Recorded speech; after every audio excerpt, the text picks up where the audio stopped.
Chapter 1. An Invitation to Shadows. The letter arrived on the morning of December 30th. Its envelope heavy as a gravestone, embossed with an unfamiliar crest. Poirot examined it with the fervor of a botanist studying a rare specimen. Observe the haste in the script. Hastings, he said, his gloved finger tracing the jagged letters. The crossbar of the T cuts like a blade. This writer feels a knife already at his throat. He read aloud, "Monsieur Poirot, you may find me bold, but word has reached me of your singular gift for uncovering rot before it festers. I need that gift. Tomorrow night, I host a New Year's gathering at Wickham Hall. A serpent hides among my guests. I cannot name it, but its venom looms near. Come, name your price. Decline, and you may read of my death in the Times. Yours, Alaric Wickham, the dramatic." I remarked. Poirot smoothed his flawless tie. "Indeed, mon ami, a man who likens himself to a corpse is either a fool or a seer. Lord Wickham, I suspect, is both." Snow began to fall as our train reached Marlow Heath, a delicate powder dusting the countryside like confectioner's sugar. Poirot, immaculate in his winter overcoat and patent leather shoes, frowned at the flakes settling on his sleeves. "It's nature, Hastings," he muttered, brushing one away with meticulous care, "is a romantic, but a careless one." A motor car awaited, its driver, a gaunt figure in livery, who loaded our bags in silence. We wound through bare hedgerows and frost-kissed fields, dusk melting into an indigo night. Then, abruptly, the trees parted, revealing Wickham, Hawley, brooding, Elizabethan manor, its mullioned windows glowing amber against the gathering dark. Snow capped the rooftop gargoyles, their stone grimaces frozen as if caught mid-well. "A cheerful place," I remarked. Poirot's eyes gleamed. "Ah, but observed the symmetry of the east wing Hastings. Such balance. It promises order beneath the gloom." Doubted it. The house seemed to brood over the land, its shadow stretching long and hungry across the drive. We were greeted in the grand hall by Lord Alaric Wickham himself, a man whose presence filled the room like a thunderclap. Tall and broad-shouldered, with a man of silver hair and a beard trimmed to military precision, clasped Poirot's hand with a grip that might have felled an ox. "Sir Poirot, your reputation precedes you. Let us hope your little grey cells are sharper than the fools at Scotland Yard." His laugh boomed off the vaulted ceiling, but the jest carried an edge like a blade sheathed in velvet. "And this must be Captain Hastings," he said, turning to me, the chronicler of genius. "Tell me, do you ever tire of playing Watson to his Holmes?" Before he could muster a retort, Poirot intervened smoothly. "You flatter me, Lord Wickham, but I sense this is not a social call. Why have you summoned us?" The Baron's smile faded. He gestured to a tapestry depicting a stag hunt, its threads frayed and faded.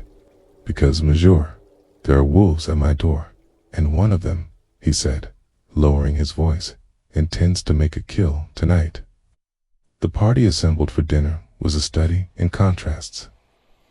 Lady Seraphina Wickham, our host's wife, glided into the dining room like a wraith, her ivory gown and platinum hair giving her the spectral air of a woman already half a ghost. She could not have been older than 30, her beauty sharp and cold as a diamond. Yet, when her husband spoke, her fingers tightened around her wine-glass as though she wished to crush it. Dr. Lucian Graves, seated to my left, was a cadaverous man, with a nicotine-stained mustache and eyes that darted like startled fish. He spoke little, but when Lord Wickham mentioned his railways, the doctor's fork clattered against his plate. "Your trains," he said thinly, "have a habit of leaving scars. My lord, Miss Genevieve Hartley, Thebron's niece, proved the sole spark of warmth at the table. a vivacious Brent with a laugh like chiming bells. She teased Poirot about his terrifying mustache, then sobered dapperly when her uncle mentioned her recent disinheritance. "A trifling matter," she said, swirling her claret. "Money is such a vulgar for murder, don't you think, Mr. Silas Mercer?" A bull-necked industrialist grunted into his soup. "Speak for yourself, girl. Some of you earned our fortunes by swindling widows and orphans, no doubt," purred Mrs. Isabella Vane. The widow, a striking woman in emerald silk, examined Mercer through a lorgnette. "But then, we all have our hobbies." The conversation turned brittle as overstretched wire. Lord Whitcomb Regulatus with tales of his youth, fox hunts, jewels, a doomed expedition to the Amazon, while his guests picked at their pheasant-like vultures to sated to feast. Only Poirot seemed untroubled, his chatter of Belgian cuisine and the proper starching of shirts a deliberate counterpoint to the tension. It was Mrs. Vane who first noticed the clock. "How peculiar," she said, nodding at the grandfather timepiece in Theckener. Its brass face read 11:55, though my own watch showed 10:30. "Does time bend to your will here, Alaric?" Lord Wickham scowled. "Keaton, things been erratic all week." Trent, his secretary, a fair-faced young man hovering near the sideboard, jumped as though scolded. "Yes, my lord. Fetch Hodges to fix that eyesore before midnight. I won't have the new year rung in by a stammering CHRONOMETER." As Trent scurried out, Miss Hartley leaned toward Poirot. "Poor Victor. Uncle's been working him like a packed mule since sacking. The butler. I'd say the man's at his breaking point, wouldn't you?" Kua tapped his lips with a napkin. "Breaking points, mademoiselle, are where the cracks let in the light." Midnight approached. We gathered in the hall, champagne flutes in hand, as the guests' reflections warped in the ancient lead-light windows. Outside, fireworks bloomed against the sky, crimson peas and sapphire chrysanthemums that cast fleeting shadows over the room. Lord Whitcomb reset his glass. "To the future. May it be less tedious than the past." The clock began its dour's chime. Bong. Lady Seraphina flinched. Bon quart. Dr. Graves' hand trembled, sloshing champagne onto his cuff. Bon. Mrs. Bain's lips moved soundlessly, her gaze locked on Whitcomb. Bong. At the 12th stroke, the Baron convulsed. His glass shattered against the parquet, sherry pooling like blood around his twitching limbs. Lady Seraphina screamed, a sound of genuine terror, or perhaps relief, as Hecalapt, his face contorted. In a ridge of agony, chaos erupted. Mercer bellowed for a doctor. Miss Hartley fainted artfully into a chair. Mrs. Vane pressed a lace handkerchief to her mouth, though her eyes remained dry. Only Poirot, moving with purpose. He crouched beside the body, lifted Wickham's wrist, then sniffed the spilled sherry. "Straight in," he said quietly. "Quick, Manami, the clock." The timepiece's hand stood rigid at midnight, but the pendulum hung at an odd angle. As I peered closer, Poirot's gloved finger brushed a bent pinion. May we sabotaged our killer wished to control time itself. As accusations flew, Poirot knelt to examine the hearth. Amid the ashes lay a Halshard diary page, its surviving words etched like an epitaph. "The past will bury us all." The clock, now silent, watched over the scene, a sentinel keeping its secrets. Outside, the snow fell thicker, veiling Wickham Hall. In white, somewhere in the east wing, a door slammed. Or perhaps it was a gunshot. Mr. Mercer barked orders at the servants, his voice sharp with panic. "Someone fetch the constable and clear this room. This is a crime scene for God's sake." Miss Hartley, now revived from her faint, clung to Mrs. Vane's arms, her face pale but composed. "Poor Uncle Al, all Alaric," she murmured, though her eyes were dry. "Who could have done this?" Poirot, ever the calm amidst storm, turned to Victor Trent, who stood trembling near the door. "Mercia Trent, you will ensure that no one leaves this house until the police hearing." "Oui," the secretary nodded, though his Adam Sapal bobbed nervously. "Yes, of course, but the snow, the roads there, impossible. It may be hours before they can reach us, okay? Then we must make do," Poirot said, his tone brooking no argument. He turned to me. "Hastings, assist me in moving Lord Whitcomb to the drawing room. We cannot leave him here like this." Together we lifted the Baron's body, his weight surprising for a man of his age.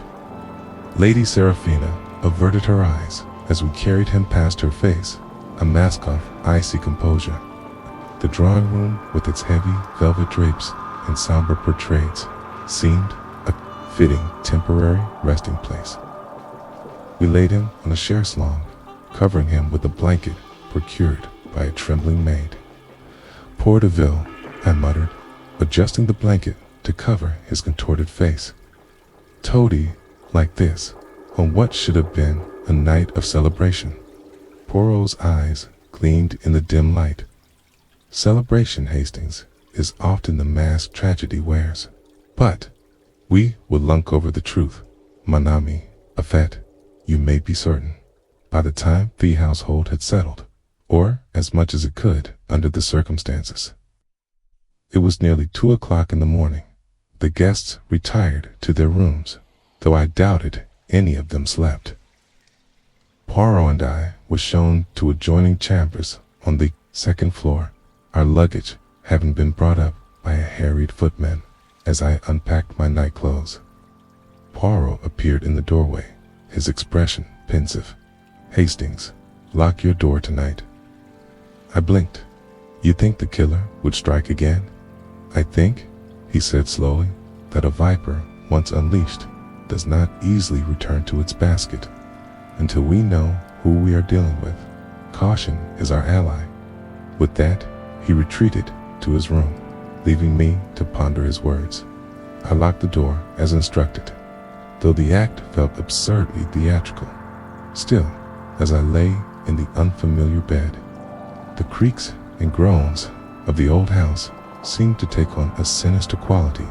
Every footstep in the corridor, every gust of wind against the window set my nerves on edge.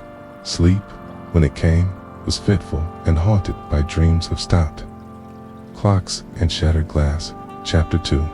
The Labyrinth of Lies. The morning after Lord Whitcomb's death dawned bleak and heavy. The snow outside Whitcomb Hall is now a shroud over the estate. The household stirred with a muted tension, as though the walls themselves were holding their breath. Poirot, ever the early riser, had already come into the library for his investigation. By the time I joined him, he was seated at a mahogany desk, a neat stack of notes before him, and a pot of steaming coffee at his elbow.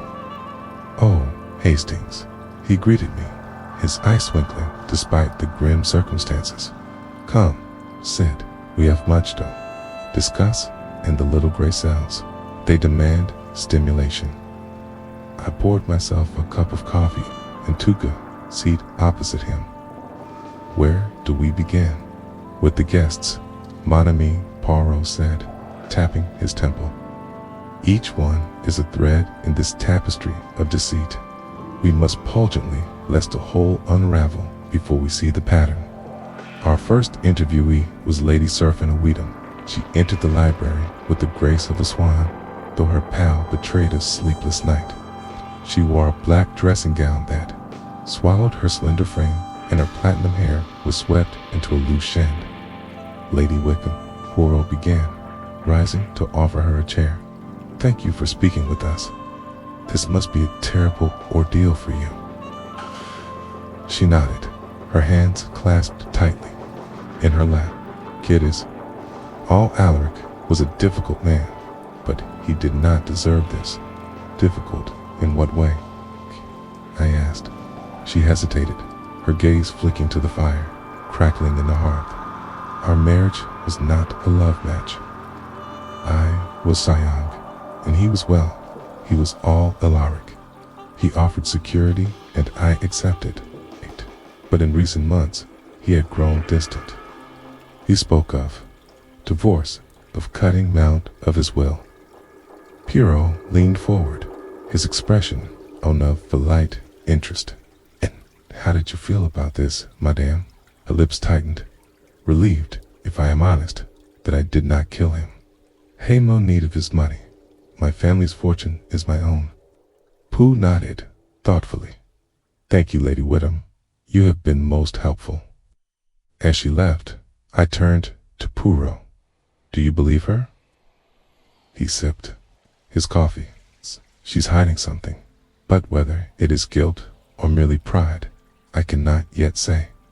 Next was Dr. Lucien Graves. The surgeon entered with a scowl, his nicotine-stained mustache twitching as he glared at Poirot. I hope this won't take long. I have a patient to attend to. Of course, Dr. Poole said smoothly. Please sit. Tell us about your relationship with Lord Wickham. Graves's jaw tightened. There was no relationship. He ruined me. His negligence caused a train crash that killed my sister. I lost my license, my reputation, everything. And yet you accepted his invitation, I pointed out. I came to confront him. Graves snapped, to demand restitution, but I did not kill him. Poison is Ackleworth's weapon. Poirot's eyes narrowed. And yet, Dr. Strickland is a substance you would have access to. No? Graves' face turned ashen. Yes, but my medical bag was stolen weeks ago. Reported it to the police. Convenient, I muttered under my breath. Poole dismissed him with a polite nod. Thank you, doctor. We may need to speak with you again. Miss Genevieve Hartley was our third interviewee. She swept into the library with a vivacity that seemed out of place in the somber Ratmosher, her brunette curls bouncing with each step. Monsieur Poirot, Captain Hastings, she said, flashing a dazzling smile. How may I assist you? Tell us. About your uncle, Poirot said, gesturing for her to sit. Her smile faltered. Uncle Alaric was complicated. He could be charming, but he was also ruthless. When I refused to marry the man he chose for me, he disinherited me, said I was ungrateful. And how did you feel about that? I asked. She shrugged, though her eyes sprayed a flicker of anger. I was furious, of course, but I didn't kill him. Money isn't worth hanging for. Poirot studied her intently. And yet, Mademoiselle, you were hurt. Arguing with him last night. Her cheeks flushed. He insulted my mother. I lost my temper, but I didn't poison him. Said left. Poirot murmured. A spirited young woman. But spirit can sometimes lead to recklessness. After the interviews, Poirot led me to the grandfather clock in the hall. Its brass face still read midnight, the hands frozen in place. Observe, Hastings, he said, pointing to the pendulum. It is bent, tampered with. The killer wished to control time, to create an alibi. I frowned, but why go to such lengths? 'Cause, mon ami, the killer is clever. They knew the clock would draw attention, that we would focus on the stopped hands and miss a true clue. Switches, he smiled enigmatically. Patience, Hastings, all will be revealed in due time. As we returned to Telebry, I noticed something glinting beneath the sofa. Retrieving it, I held up a silver cufflink engraved with the initials SM. Silas Mercer, I exclaimed. Poirot took the cufflink, examining it closely. Perhaps Herbert, but let us not jump to conclusions. Initials can be misleading. But Mercer was arguing with Wickham last night. I protested. Miss Hartley saw him. Indeed, Poirot said, his eyes twinkling. Miss Hartley is not the most treatable. Witness none. She has her own secrets to hide. Our final interviewee was Mrs. Isabella Vane. The widow entered with a regal air, her emerald silk gown rustling softly. She took a seat by the fire, her lorgnette dangling from a chain around her neck. Mrs. Vane, Poirot began, "Thank you for speaking with us. You were acquainted with Lord Wickham for many years." She nodded, her expression unreadable. "We were engaged once, but he abandoned to marry a wealthier woman. I thought I had put it behind me, but seeing him again, it stirred old wounds. And yet, you accepted his invitation," I said. She smiled faintly, curiosity. "Captain Hastings, I wanted to see what had become of the man who broke my heart." Poirot leaned forward. "And what did you see, madame?" Her smile faded. "Man-haunted by his past. He spoke of making amends, of righting old wrongs, but I did not believe him. And now," she spread her hands, "now it is too late." As she left, Poirot turned to me. "A woman of contradictions, Hastings," she murmurs him, "yet she does not grieve." By the end of the day, the library was a maze of notes and theories. Poirot sat at the desk, his fingers steepled, his expression one of intense concentration. "What do we know, Hastings?" he asked. "Well, Lord Wickham was poisoned with strychnine," I said. "We know the clock was tampered with, and we have a cufflink with the initial ZN. We also know that nearly everyone at the party had a motive to kill him. Exact said. But the key lies not in the motives, but in the details. The bent pendulum, the cufflink, the card diary page. They are pieces of a puzzle, and when we fit them together, the picture will be clear." As the fire crackled in the hearth, I felt a shiver of anticipation. The game was afoot, and Poirot was in his element. Chapter 3. Blood on the Frost. The dawn crept over Wickham Hall like a thief, its pale light glinting off the frosted grounds. I awoke to the sound of distant shouts, a stable boy's panic reciting through the morning stillness. Poirot, already dressed and peering out the window with the intensity of a hawk, turned to me. "Fit Hastings, the game advances." We followed. The commotion to the frozen lake, its surface veined with cracks like shattered glass. Near the boathouse, a cluster of servants huddled, their breath curling into the frigid air. The stable hand, a gangly youth named Tom, stood trembling at the door, his face the color of curdled milk. I only came to fetch the ice cutters," he stammered, pointing a shaking finger inside. "Then I seen him just lying there." Poirot brushed past him, and I followed, my stomach tightening. Victor Trent lay sprawled on the boathouse floor, his head caved in by a vicious blow. Blood-stained, the wooden planks beneath him, dark and congealed. A rusted fireplace poker lay nearby, its chandle flecked with crimson. My poo murmured, crouching to examine the wound. A crime of passion, this, no calculation, only rage, I forced myself to look away, focusing instead on the surroundings. Shelves of rotting fishing tackle lined the walls, and the scent of mildew clung to the air. Trent's overcoat hung neatly on a hook, its pockets turned inside out. "Robbery," I ventured. Pooh shook his head. "Nan ruse. Observe." He lifted Trent's right hand, the fingers stiff with rigor mortis. His signet ring remains. A thief would have taken it. Heplocked, a small, leather-bound notebook from Trent's breast pocket, its pages square, filled with cryptic symbols, numbers, initials, and dates. "A cipher," Poirot said, eyes gleaming.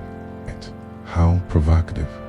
Back in the library, Poirot spread the notebook on the desk, his nimble fingers tracing the coded entries. Lady Seraphina, Dr. Graves, and Silas Mercer lingered in the hall, their whispers sharp as knives. "Ah, this ice elementary," Poirot declared at last. The numbers correspond to sums of money, thy initials recipients of bribes. He flipped to a page marked SM, £500, 12 November, and another LG, £300, the 7th of December. Silas Mercer and Dr. Lucy Graves, I said. But why would Trent be blackmailing? Dampu steepled his fingers.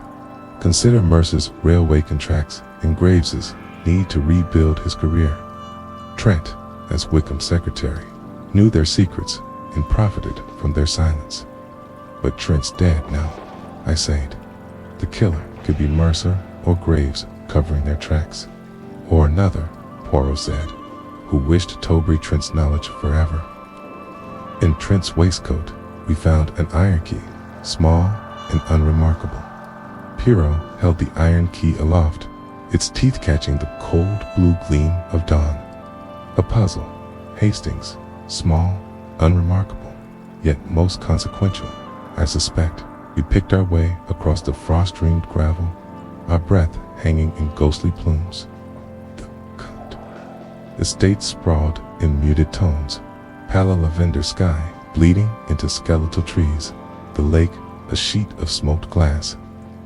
Mrs. Hodges, the housekeeper, answered our knock with a candle in hand, her mob cap askew.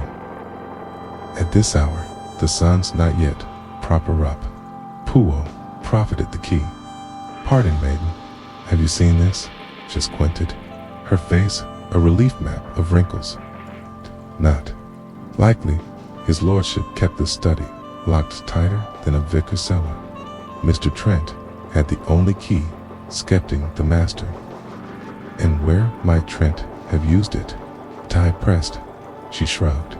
Dare say you'll find nor but dust and debts in that room. Men and their secrets, always burying them in paper. In the study, dawn's feeble light seeped through the drapes. Poirot circled the desk like a terrier at rat hole, pausing at the bust of Caesar. Observed Hastings. This marble fellow sits crooked. Man of Lord Wickham's fidiousness would never allow such disorder. He lifted the bust, revealing a keyhole beneath. The iron key slid home with a click. The drawer yawned open, exhaling the scent of cedar and decay. Beneath ledgers detailing railway profits lay a bundle of letters, the ribbon the faded red of old blood. Poirot read aloud. My dearest all Alaric, each moment apart is an eternity. When may we meet again? Your wife grows suspicious, and I fear. The signature was torn away. Love letters, I said, but not to Lady Seraphina. Poirot's gaze drifted to the window, where Lady Seraphina stood alone in the garden, her black gowns dark against Desno. O contra Hastings, the handwriting matches hers. I stared. Butch's his.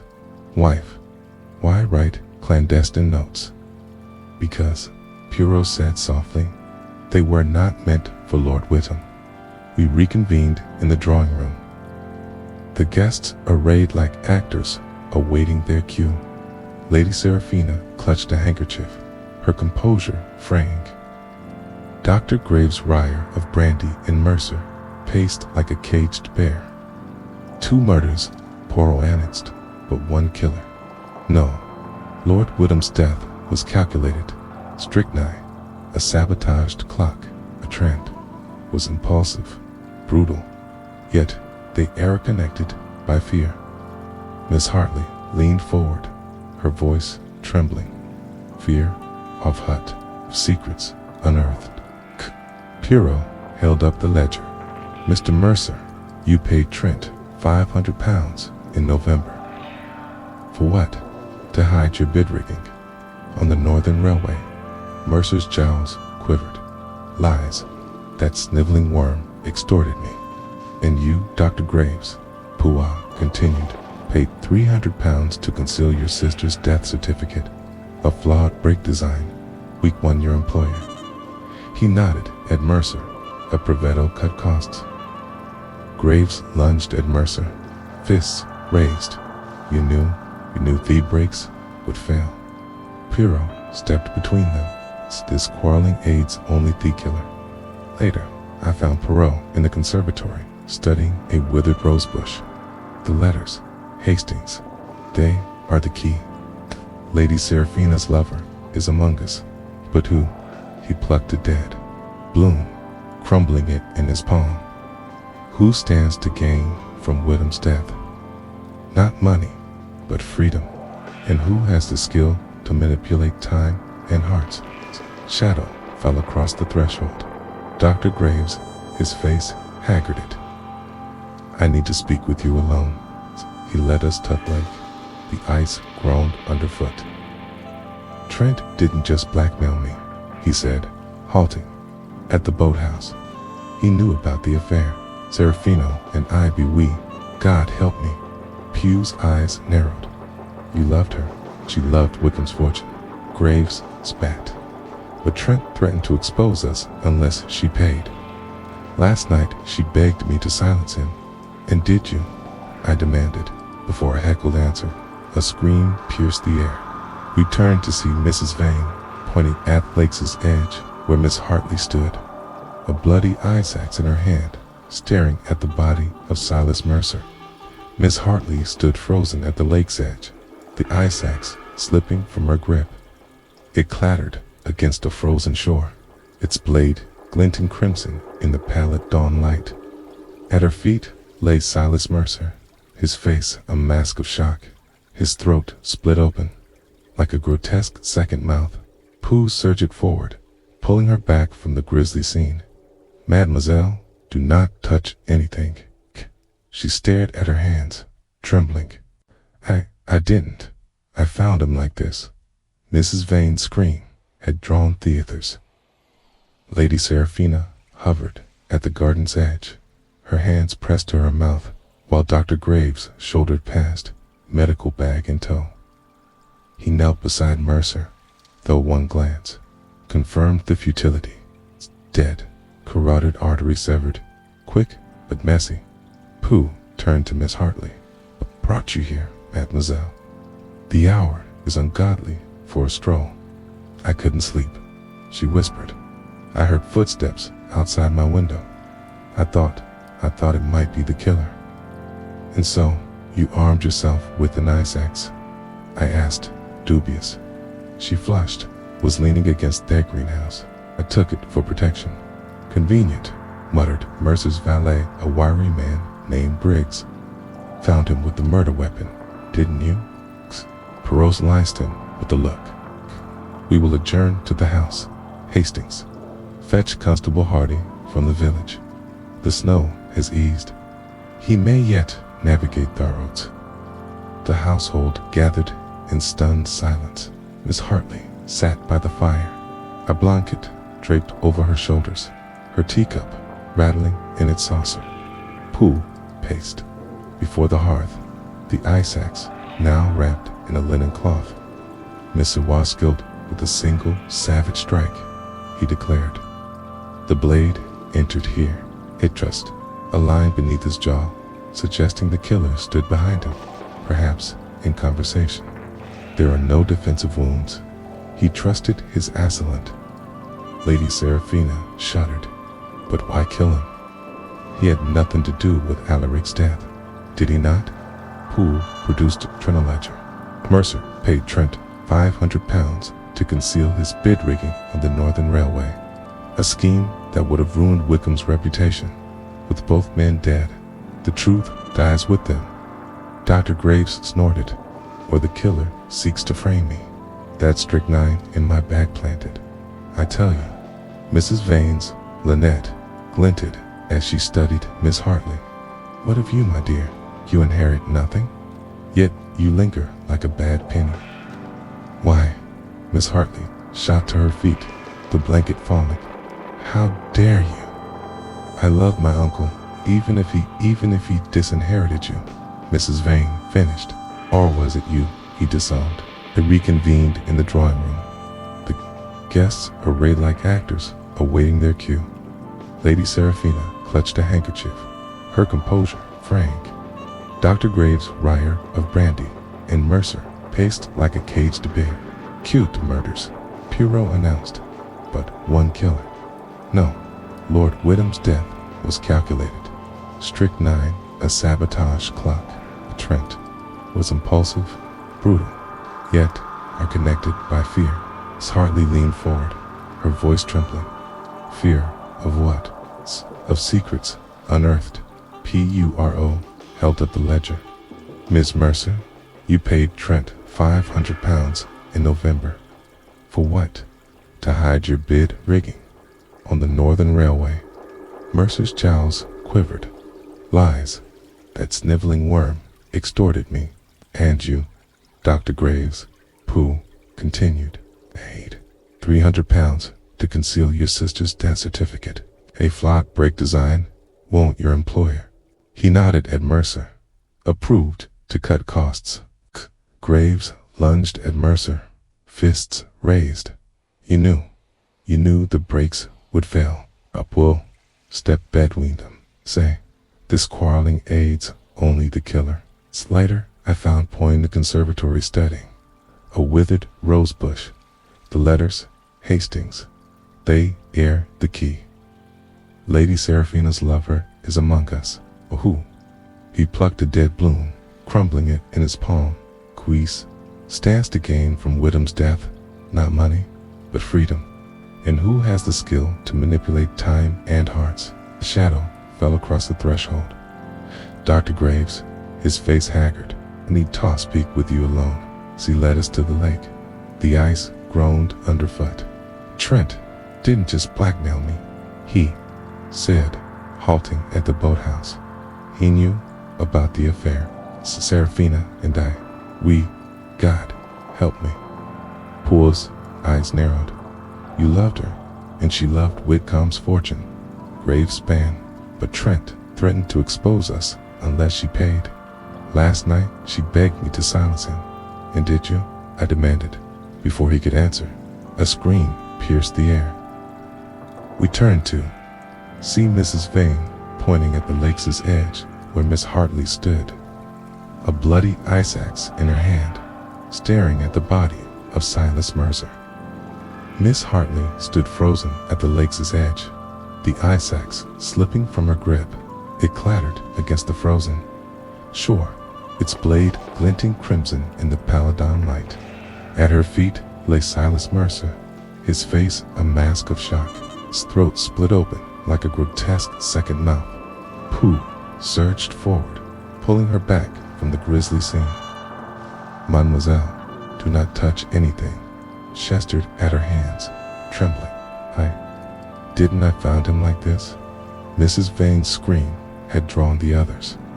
Lady Seraphina hovered at the garden's edge, her hands pressed to her mouth, while Dr. Graves shouldered past a medical bag in tow. He knelt beside Mercer. The own glance confirmed the futility. Dead, corroded artery, severed, quick butt massy. Pooh turned to Miss Hartley. What brought you here, mademoiselle? The hurry's ungodly for a stroll. I couldn't sleep, she whispered. I heard footsteps outside my window. I thought it might be the killer. And so you armed yourself with an ice axe? I asked, dubious. She flushed. It was leaning against the greenhouse. I took it for protection. Convenient, muttered Mercer's valet.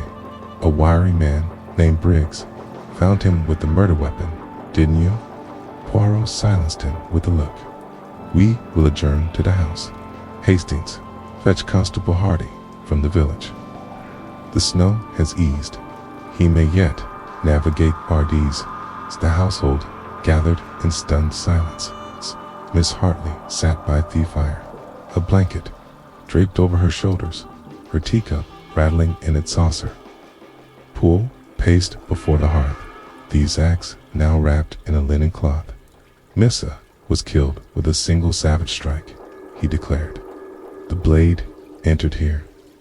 He traced a line beneath his jaw, suggesting the killer stood behind him, perhaps in conversation.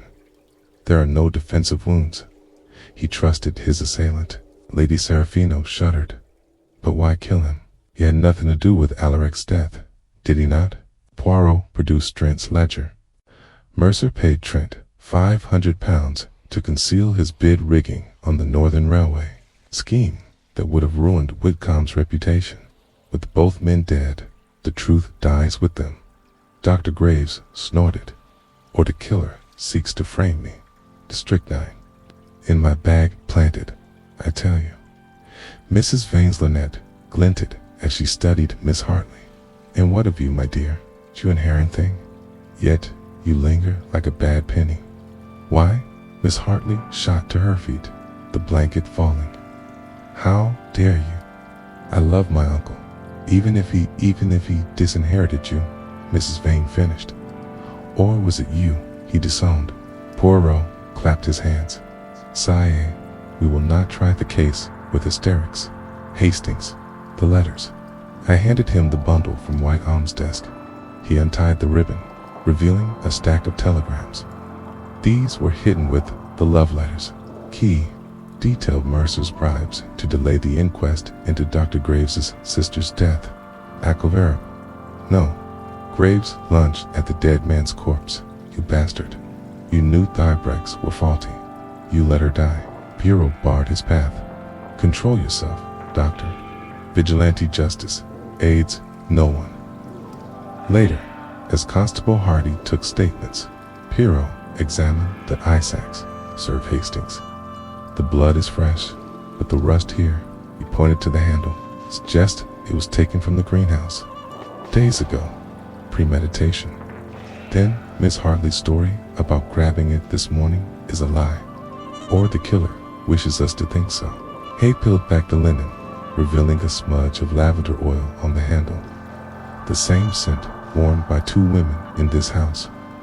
A maid scurried past, her arms piled with linens. Poor halted her. Mademoiselle, who requested fresh towels for the conservatory this morning. Mrs. Vane, sir, said she needed to air out the damp. Poole's eyes narrowed. Curious task for a guest. Come, Hastings. Must pay the conservatory another visit. Chapter 4. Portraits of the Past. The conservatory's skeletal frame loomed under a lean sky, its shattered panes rattling like old bones in the wind. Poirot picked his way through the debris of Witham Hall's forgotten grandeur. A cracked sundial, a fern-strangled ivy, while I trailed behind, my breath fogging the frostbitten air. A mausoleum of memories. Hastings, he murmured, pausing before a shrouded easel. Behind here, I think we shall find the key to 2 murders. He pulled the dustcloth free. Revialinga, portrait of a young woman with storm-gay eyes and orange hair. The inscription, the gilded frame read, Elenina Standish, 1898. Mrs. Vane's twin, I said, though the truth struck me even as I spoke. Her younger self, Poirot corrected. Lord Wyndham's first fiancée, presumed drowned, but very much alive. Come, we must invite her to revisit the past. We found Mrs. Vane in the morning room, her needlework abandoned. She stiffened at the sight of the portrait, but did not flinch. You're Elenina Standish, Poirot said, not unkindly. Lord Wyndham staged your death to marry Cecilia Montague for a fortune. You reinvented yourself as Isabella Vane, widow of a Venetian count, and reader, to haunt him. Her composure cracked like fine porcelain. Yes, I came to confront him, to force him to see me, but when he arrived, he was already a ghost of the man I'd loved. Haunted, paranoid, spoke of making amends, but I wanted no part of his guilt. Yet, you stayed? I pressed, to remind him that the past cannot be buried, she said, her voice trembling. But I did not kill him or Mercer. Poole studied her. She wear lavender water, madame, a scent also found on the ice axe that killed Mr. Mercer. She blinked. I spilled my perfume vial yesterday. The maid can attest to it, a partial truth, but paroled. It lingered. We returned to the lake, now thawing at its edges. Poirot knelt where Mercer's body had lain, tracing faint boot prints in the slush. 2 sets, Hastings, one large, one small. Miss Hartley's slippers matched the latter, but the former. He produced Thisax, its rusted handle smudged with lavender oil. The killer wore boots, planted the axe, and fled. Miss Hartley, hearing the commotion, grabbed the weapon in panic, leaving her prints atop the killer's. But the lavender oil, a ruse. The killer doused the handle to implicate Mrs. Vane or Lady Seraphina. Yet observe, he scraped the rust with his penknife. This axe sat outdoors for weeks. Only someone who frequented their greenhouse, like Dr. Graves, would know its location. In the study, Poirot reconstructed Trent's charred diary page. The decoded tree read, "Merc, to expose Graves's malpractice, demands 1,000 silence. Graves killed Trent to protect his secret." I said. Then Mercer, fearing exposure, confronted him and wassailanced. Poirot finished. But the strychnine, a distraction. Graves wished us to believe Wickham's death was his work, while Mercer's murder was passion. 2 crimes, 2 methods, linked be fear. Dusk found us in the conservatory once more. Poirot lifted Elileno's portrait, revealing a hollow behind the frame, a stack of telegrams detailing Graves' malpractice cover-up. He orchestrated it all, I said. But why frame Miss Hartley? Her feud with Whitcomb made her an easy suspect. But haste breeds error. Pew pointed to a telegram's date sent an hour after Mercer's death. Graves could not have dispatched this from a snowbound estate. An accomplice. Not a miscalculation. As night fell, a figure slipped into the woods. A man's silhouette, limping slightly. Graves fleeing toward the village. Proceed. The doctor's guilt is plain, but the why eludes me. What drove a healer? Tokyo. Chapter 5. The cufflink and the blacksmith. The village pub, huddled at the edge of Marlow Heath, like a weary sentinel. Sagging timber beams and smoke-stained windows, a testament to centuries of whispered secrets. Inside, the air hung thick with a tank of ale and wood smoke, the hearth crackling with a fire that did little to dispel the chill seeping through the stone floors. Poirot brushed a cobweb from his sleeve as we settled into a corner booth. The villagers. Stares prickling the back of me neck. "So why's these?" I said to the barkeep, a burly man with a scar bisecting his brow. "Make it coffee," Poirot corrected, his nose wrinkling at the sticky table. "Strong, if such a thing is possible in this establishment," the barkeep grunted, slamming down 2 chipped mugs. "You're the ones from the manor, eh? Come to stir up more trouble." Poirot ignored him, withdrawing the silver cufflink from his pocket. Its initials, SM, glinted in the firelight. "Tell me, VC, do you recognize this craftsmanship?" A grizzled man, hunched at the bar, his spectacles perched on a nose, veined with broken capillaries. "Let's see." He snatched the cufflink, squinting through a jeweler's loop. "I made this the Samuel Webb 10 years back. His fine hand he had to Wickham ruined him." Poirot's eyes sharpened. The initials as quits Syria. The engraver jabbed a gnarled finger at the script. "See the serif here? That's a W. Donavan Syke, Webb's father. Was Samuel Sr. The lad kept the name, though there's little left of his pride now. Where might we find this, Mr. Webb?" The barkeep snorted. "Tried the old forge. He's been holed up there since Whitcomb seized his land. Mad as a March hare, that one." The forge crouched at the village outskirts, its chimney belching acrid smoke into the slate-gray sky. Rain lashed the cobblestones as we approached, the rhythmic clang of hammer on iron growing louder. Inside, Samuel Webb worked shirtless at the anvil, muscles corded like ironwood, his face stirred with soot and sweat. "Mr. Webb, puro calido for the din." The blacksmith wheeled around, tongs gripping a glowing horseshoe. "Who's asking?" Poirot held up the cufflink. "This is yours. No, a memento of better days." Webb's eyes narrowed. "What of it? You forged it for Lord Wickham's staff, yet kept one for yourself. A small rebellion." The horseshoe hissed as Webb plunged Tinto a water barrel, a reminder of what he took from me. Poole stepped closer, his voice low. "You tampered with the Manners clock, bent the pendulum." "Why?" Webb's laugh was a dry rasp to watch him squirm.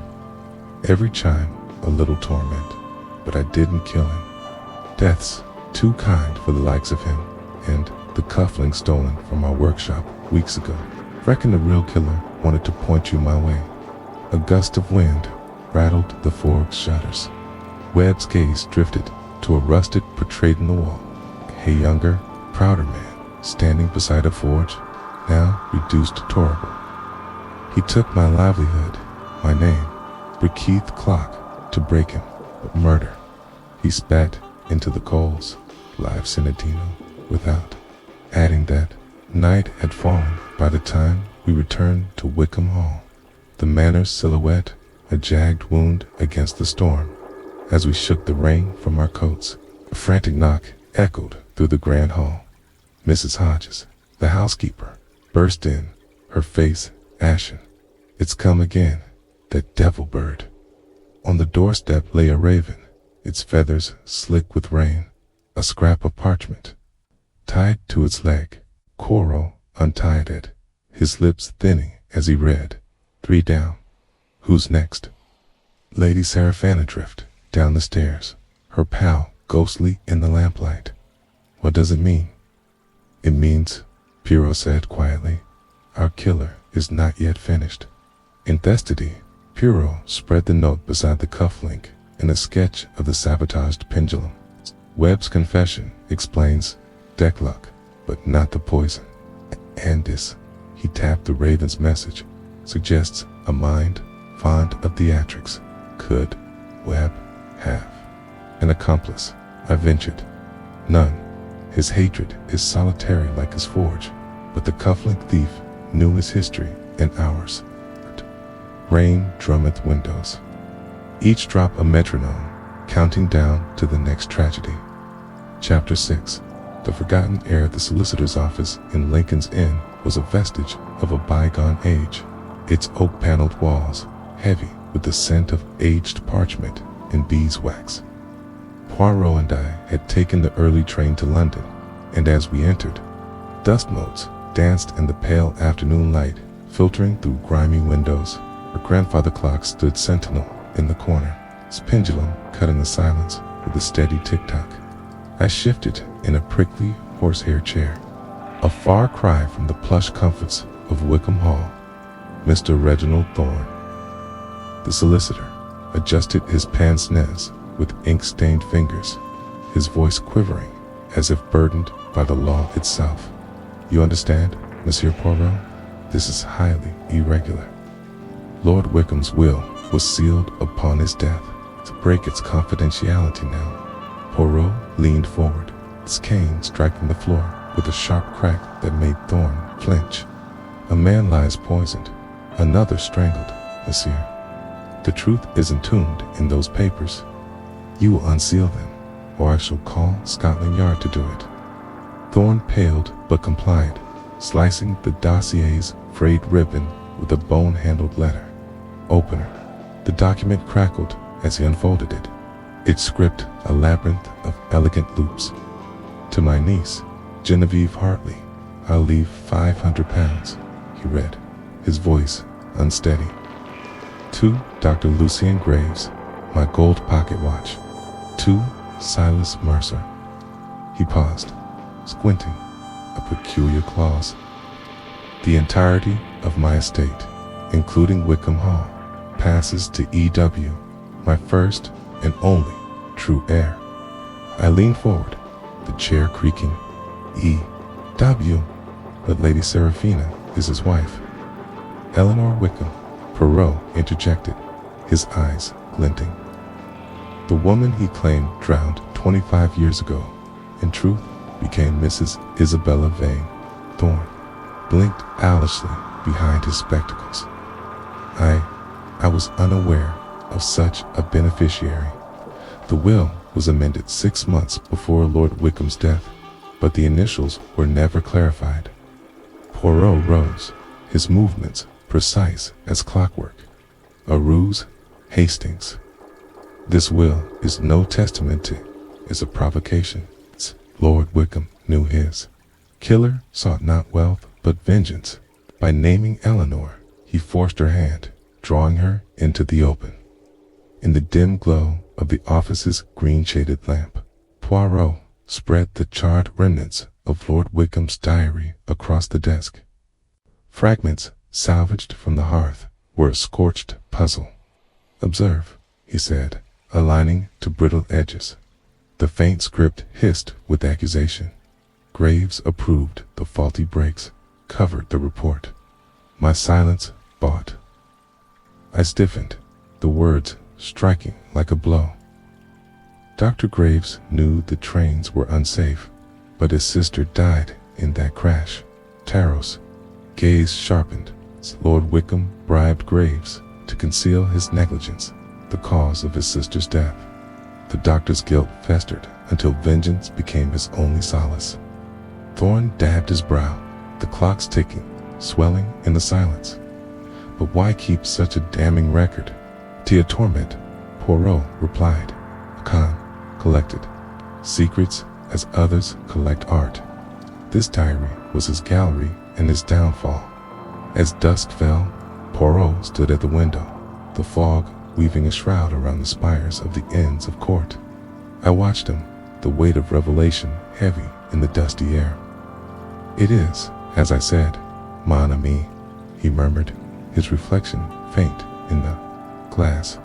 "The truth is a mosaic broken, yet it reveals the picture."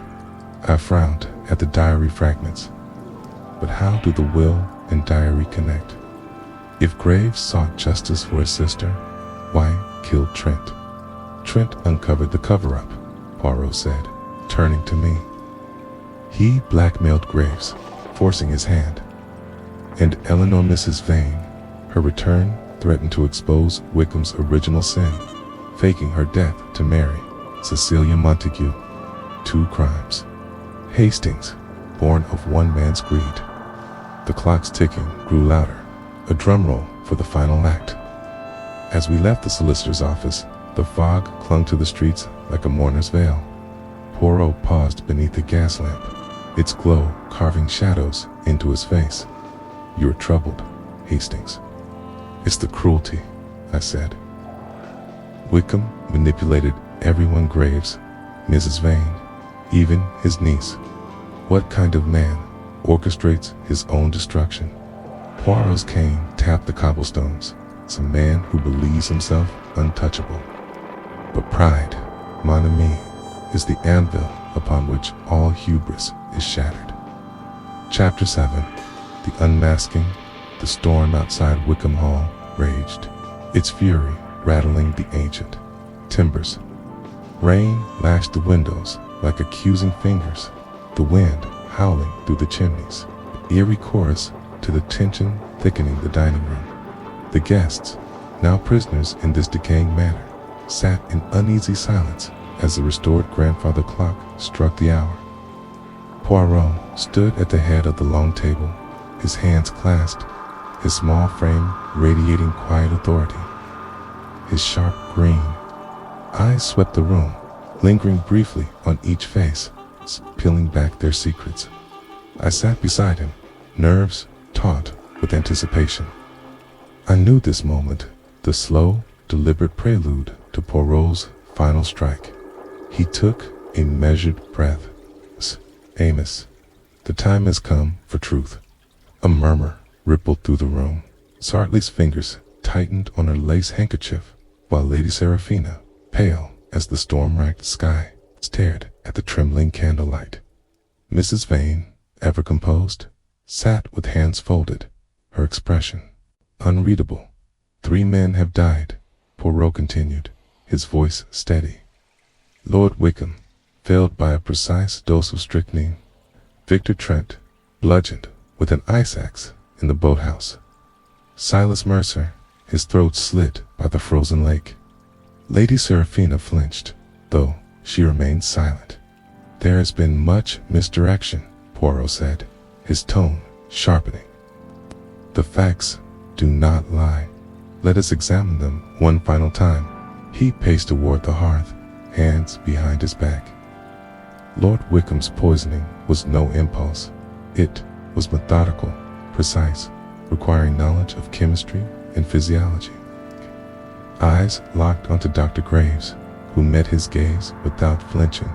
Strychnine, Amos, is a cruel poison, Poirot continued. Its victim endures a slow, agonizing death, muscles seizing, breath stolen in spasms. Yet the killer delayed its effects. Lord Wickham drank his sherry well before midnight, but the poison struck at the stroke of 12. Why? He paused, letting the question hang. No one spoke, because Poirot answered. The killer needed a spectacle, a grand performance. For all to witness Wickham's suffering, a shudder passed through the room, and who would know such a poison's precise dosage? It's delayed. On set, who but a doctor? All eyes turned to Dr. Graves. He gave a derisive snort. Ridiculous. Anyone could obtain strychnine. Perhaps, Poirot allowed, but few could wield it with such control. He produced a small glass vial, holding it delicately. This was found beneath the stable floorboards, in your stolen medical bag, Dr. Graves. Inside, strychnine. Graves sat still, his expression neutral. Poirot tapped the vial against his palm. But this was not your only crime, was it, monsieur? Victor Trent's murder was messy, violent. Unlike Wickham's, it was not planned. Why? The room held its breath. Because Trent found something. Miss Hartley gasped softly. Yes, Poirot repeated. Something in Lord Wickham's files, a record of payments, blackmail, bribes. He kept secrets, did he not? His gaze bored into Graves, and one was yours. Wickham knew the railway crash that killed your sister was caused by a cover-up, a falsified brake report approved in your name. I started. Graves had signed off on the faulty brakes. Poirot nodded. A's complicit. Hastings. Perhaps not at first, but when tragedy struck, he took a bribe to stay silent. Trent uncovered this and tried to profit from it. But blackmail, mon ami, is a dangerous game. Graves gave a short laugh. You think I killed him to silence him? No, you did, Poirot said smoothly. Okay. And Mercer, he had proof, too, did he not? Okay. A ledger. A letter, something that made him a threat. So you dealt with him as well. A silence fell, heavy and unbroken. Graves shook his head, but I saw the faintest crack in his composure. The stiffness in his shoulders. Pooh knew it too. You are a man of science, Dr. Graves, Pooh said quietly. But you let your emotions rule you. The poison was careful. The CX. That was rage. The doctor was very still. Poirot leaned forward, his voice dropping to a whisper. You wanted revenge for your sister? But you did not stop there. You became the very thing you despised. You became a killer. Graves looked at Poirot for a long moment. Then, with slow deliberation, he exhaled. Damn you, he muttered. Poirot straightened. Hastings, fetch the constable. Graves gave a short, mirthless laugh. So, this is it then.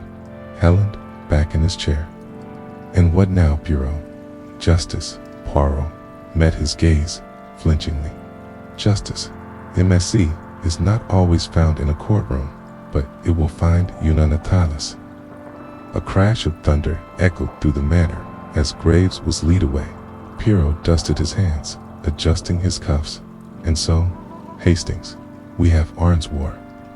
The storm had begun to wane, the wind retreating into the night. In Wickham Hall, the long-stopped clock ticked once more. I frowned, something still unsettled in my mind. Poirot had exposed Dr. Graves' Ask murderer. Yet one detail remained unanswered. Poirot, there's something I still don't understand, I said. He turned to me, expectant. While the Raven, I continued. The note. 3 down. Who's next? Kid. But by then, all 3 murders had already taken place. Why would Graves send such a thing? It makes no sense. Ties milled faintly. No, Hastings, our murderer, would not announce his intentions. The note came from someone who suspected the truth, but feared speaking it aloud. I scanned the guests. My eyes settled on Miss Genevieve Hartley, her hands clenched in her lap. You knew something, Poirot said, gently. She swallowed hard. I wasn't certain, but after Uncle Al, Ulrich, Victor Trent, and Mercer were killed, I felt the danger wasn't over. I had no proof, just a feeling. But why a raven? I asked. She hesitated. Uncle Alaric was superstitious, he said. Ravens were omens.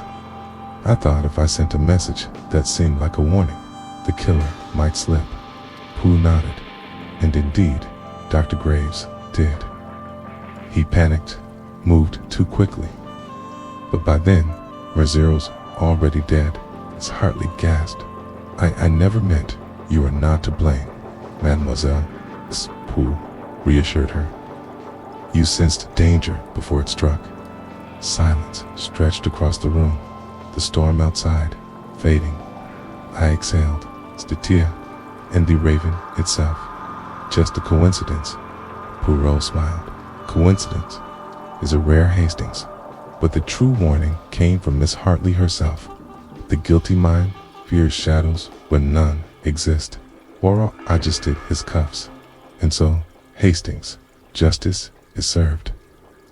Our case is complete. The grandfather clock chimed. The last storm clouds drifted away, leaving Wickham Hall behind with its long-kept secrets. Thank you for tuning in to the Stories Cafe. If you enjoyed the intrigue and suspense, be sure to subscribe and hit the bell icon to stay updated on more captivating detective adventures. Your support keeps the stories coming and the mysteries